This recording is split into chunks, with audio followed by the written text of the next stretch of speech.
All right, Novak Djokovic has done it. 24 majors in the bag, and he has bested the young guys on tour again. Incredible performance today from Djokovic, adapted from his previous matches here at the US Open against Medvedev and served and volleyed like an absolute 1970s, 80s legend. Unreal performance from Djokovic. Disappointing performance from Medvedev, I will say. But we're going to break down this match, how Djokovic got past Medvedev to get US Open number 4, major number 24. Let's get into it. Here is the slice.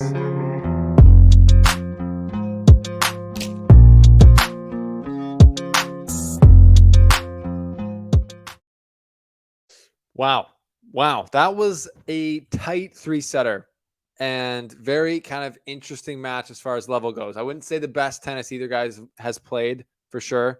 But the second half of that second set was physical, was mentally tough, had some crazy rallies. And really Djokovic showed his mental toughness and his champion's mentality and staying strong through there, because I think he was kind of physically suffering more than Medvedev at that point and was able to tough out that second set and stop Medvedev really from stealing it from him, because Djokovic did in the whole set outplay Medvedev quite a bit, but Medvedev did have set point, didn't capitalize, and we're going to break down that set point when we get to it. But anyways, thanks for being here. If you have not been here yet before, this is the slice. And it's scientifically proven that if you subscribe to the slice, you become more like Novak Djokovic as a player. You become better on the tennis court. It's just a weird scientific fact. Thanks for the support. Also, the last time to get in there to Go Sport draw. We are going to pick the draw later. On our next video or later tonight on the channel, we'll release who is the winner. To enter, you got to subscribe to the slice here on YouTube, Go Sport on YouTube, and leave your email down below through the link on the Go Sport website on their newsletter, and you are into the draw for a Go Sport tennis bag worth over $200. You might as well get in. Thanks for being here. Okay, Djokovic wins number 24 back in New York, redeems himself, gets revenge on Daniil Medvedev after losing 2 years ago, and plays a great match to do it. What were the keys coming into this match? I said the start, the serve, the conditions, and yeah, let's just go through it. The start. Novak Djokovic came out much better than Daniil Medvedev from the start of the match. Daniil was a bit flat, did not serve great. Djokovic was able to get through that first set, played very solid, played very locked in, hitting big, hitting deep, keeping balls deep on Daniil, making him uncomfortable, similar to other times he's done it. I'm thinking about 2021 Australian Open when he just kind of overpowered him from the baseline and didn't let Daniil grind him down. So Djokovic hitting big in the first set, Daniil not serving well and gets broken, and that first set was in the books pretty quick. Second set, as it started, it was still kind of one-way traffic from Djokovic. Djokovic didn't lose a point on his serve for the first 3 games, I believe. So really it was Medvedev holding on to not get broken through the beginning part of that set. And then Djokovic finally kind of physically tapered a bit, and Medvedev started to get in on his service games. And then had a set point as well at 6-5, doesn't convert it. And then it goes to a tiebreaker. Super close again, tight. Looked like Medvedev was ahead a mini break there. And then Djokovic stayed locked in, found a way to sneak out of that tiebreaker and gets the second set. And from there, you felt like it was pretty much over. There was a bit of life in Medvedev at the beginning, but Djokovic quickly snuffed that out. So that's kind of how this 3 sets went from a high end. It started with the start, which Djokovic capitalized on and was the better player from the start and really through the whole match. So that's key number 1, goes towards Djokovic, why he won. Nextly, I would say the serve.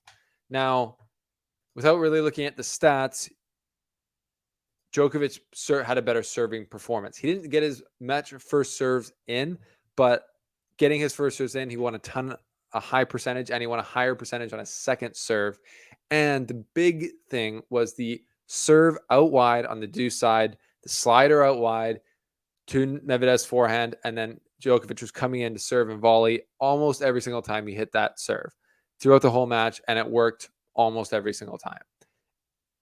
In order for that to work, Djokovic has to hit good serves, and he hit them extremely well, right on the sideline, right in the corner with pace, sliding with pace all night long, and he came in behind it. And anyone that was cheering for Daniil Medvedev was getting frustrated because it just looked inevitable. Anytime he needed a point on the deuce side, slide it out wide, and he'd come in behind it, and Medvedev had no answer because of the quality of Djokovic's serves. There was one time in the third set where Djokovic tried to do that and kind of hit not a great first serve. It was just a sitter. Medvedev passed him easily. So it wasn't just that Medvedev can't do it. Djokovic was hitting great first serves there all night long. And that was a huge, maybe the story, because it gave him so many free points on his first serve.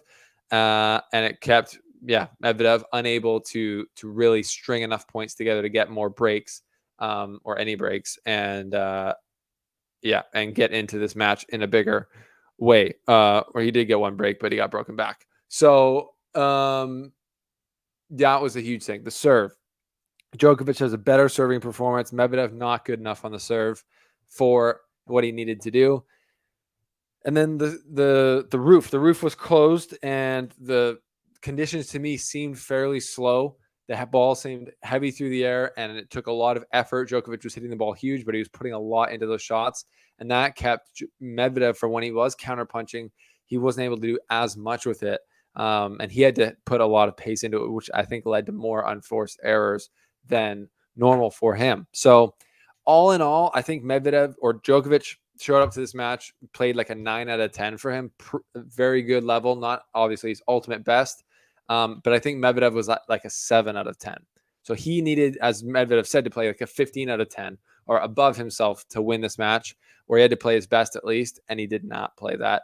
So fairly disappointing level from Medvedev in some ways, but it all could have turned and it all could have been different if Medvedev had won that second set.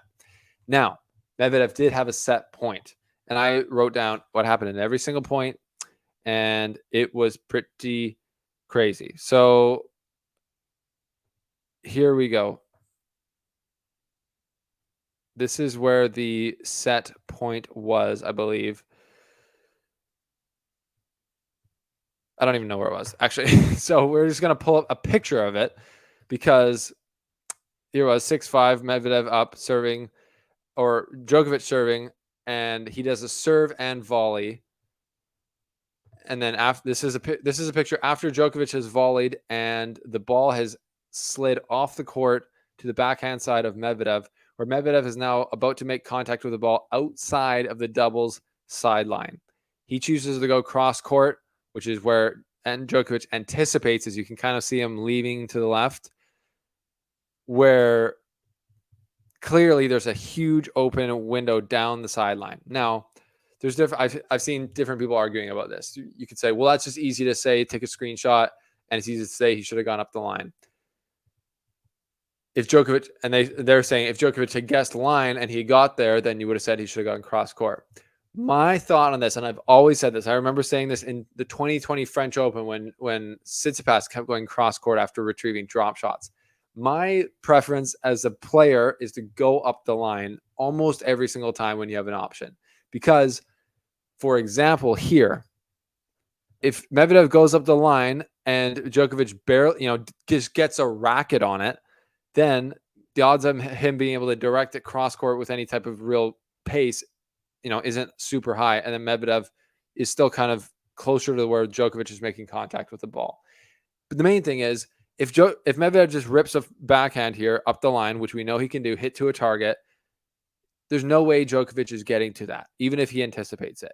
And then if Medvedev missed, at least you missed on your own terms. That's my thinking of it. Maybe that's not correct. I'm not an ATP player, but going back cross court, if the guy guesses that way, it's guaranteed from that angle, at least in my opinion, to be, an easy volley put away for the guy at the net, which it is. So to me, the serve and volley strategy from Djokovic all night had Medvedev overthinking things. And to me, he overthought that point. There was I think a set point in the 2021 final where he went up the line on a return for the winner. He likes going up the line. He can do it. I think he has overthought that one, went back cross court, and that bit him. If Djokovic or if Medvedev wins that second set, this is a totally different match. And we'll see. That would have turned into more of an epic and would have been great, honestly. Even if Djokovic could won in 4 sets, I would have loved to see more than a 3-set victory in a final, to be honest. But Medvedev doesn't get that. But the big point was Djokovic stayed so mentally strong after that, gets that point. I will pull it up here. Djokovic serving at 5-6. Yeah.